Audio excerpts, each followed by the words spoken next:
সারা পৃথিবীতে ছড়িয়ে ছিটিয়ে ২০ থেকে ৩০ বিলিয়ন ডলার চুরি করে নিয়ে গেছে, সেইগুলি কোথায় ম্যানেজ করবে সেটা নিয়ে সে ব্যস্ত। বাংলাদেশ নিয়ে তার কোনো মাথা ব্যথা নাই। বাংলাদেশের মানুষকে নিয়েও কোনো মাথা ব্যথা নাই।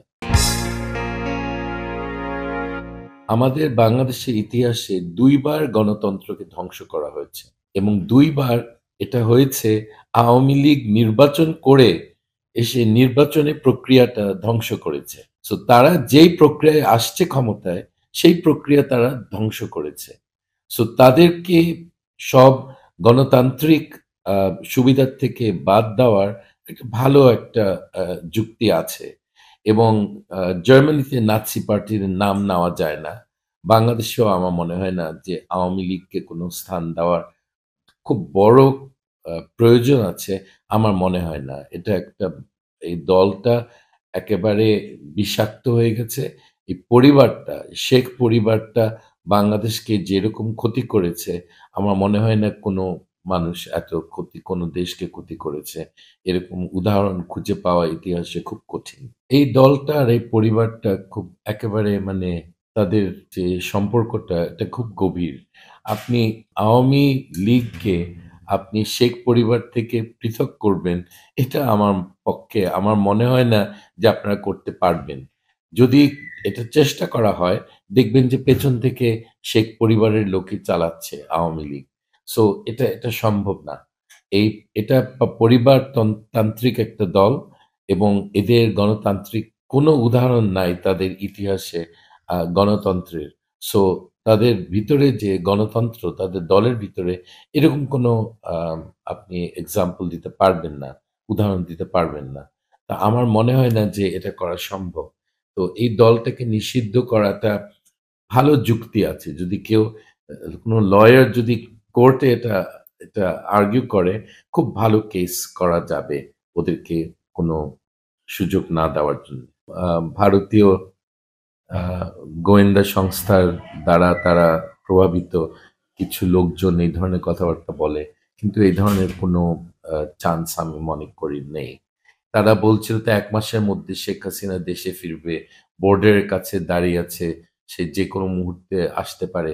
কোথায়? এই ধরনের এগুলো সব বাজে কথা। মহিলা ওখানে আ দিল্লিতে আছে। এখন সে তার টাকা-পয়সা সামলাতে চেষ্টা করছে। সারা পৃথিবীতে ছড়িয়ে ছিটিয়ে ২০ থেকে ৩০ বিলিয়ন ডলার চুরি করে নিয়ে গেছে। সেইগুলি কোথায় ম্যানেজ করবে সেটা নিয়ে সে ব্যস্ত। বাংলাদেশ নিয়ে তার কোনো মাথা ব্যথা নাই।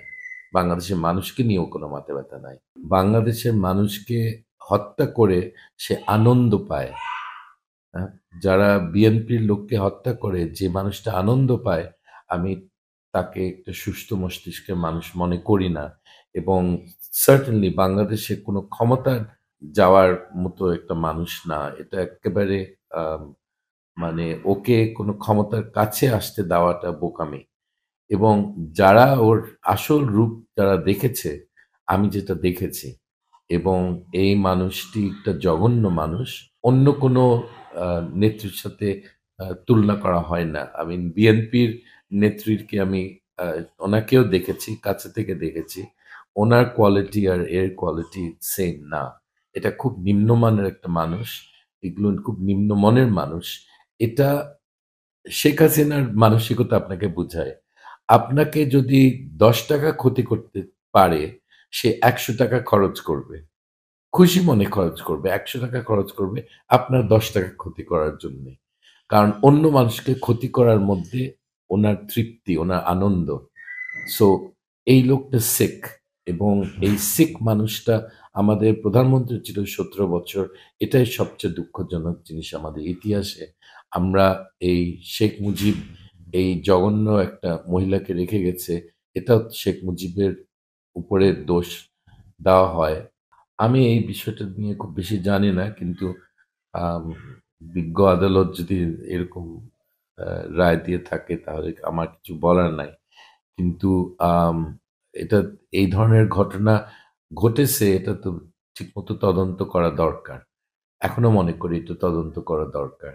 সব হত্যার রাজনৈতিক হত্যার তদন্ত এটা খুব জরুরি। কারণ ভবিষ্যতে যেন না হয় সেই ব্যবস্থা আমাদেরকে নিতে হবে। আমার বাবার হত্যাতে এখনো সুষ্ঠু তদন্ত হয়নি এবং এই সরকারও কিছু করছে না এ ব্যাপারে। আমাকে অপেক্ষা করতে হবে একটা আম মানে ভালো মানের একজন আইনমন্ত্রী, স্বরাষ্ট্রমন্ত্রী আসলে তখন আমরা এটা আশা করতে পারি আমরা বিচার পাবো। বিডিআর হত্যা তো এখনো ঠিকমতো তদন্ত হচ্ছে না। সো এইগুলি তদন্ত না করে আমাদের দেশের এই অমীমাংসিত সব সমস্যাগুলি থেকে যাবে। তো এই সরকারের কয়েকজনের উপরে আমার কোনো আস্থা নেই। আমি ভবিষ্যতে এটা আশা করতে পারি। আর আওয়ামী লীগের মানুষই আমার বাবাকে হত্যা করেছে। সো আওয়ামী লীগের সময় এটার বিচার সুবিচার পাবো এটা তো আশা করা উচিত ছিল না। বেশিরভাগ লোকই যারা জড়িত ছিল তারা আওয়ামী লীগের ছিল। একজন বিএনপির লোক ছিল, জি কে ঘোষ বলে। তাছাড়া সবই আওয়ামী লীগের আ এমপি জহির, তারপরে ওখানকার মজিদ খান, এরা সব জড়িত ছিল। এই ব্যর্থতাটা কেন হচ্ছে আমি ঠিক এটা বুঝতে পারছি না। আসিফ নজরুল বলেছে যে সিন্ডিকেটগুলি বেশি শক্তিশালী, তারা কিছু করতে পারে না। আরে সরকারের চেয়ে তো শক্তিশালী না সিন্ডিকেটগুলি। সিন্ডিকেট ভাঙার অনেক উপায় আছে। একটু চিন্তা করলে, একটু বুদ্ধিমান লোককে এই কাজটা দিলে তারা পারত। এই জিনিসটা সরকার থেকে আ আ এই ধরনের কথা তারা আশা করে না। যে সিন্ডিকেটরা বেশি শক্তিশালী, আমরা কিছু করতে পারছি না। এই ধরনের কথা যদি হয়, তাহলে সরকারকে বলবে, "তোমরা সরে যাও বাবা। তোমাদের এই ক্ষমতায় থাকার দরকার নাই। তোমরা জনগণের এই কাজটা না করতে পারলে, তোমাদের ক্ষমতায় থাকার কোনো অধিকার নেই।"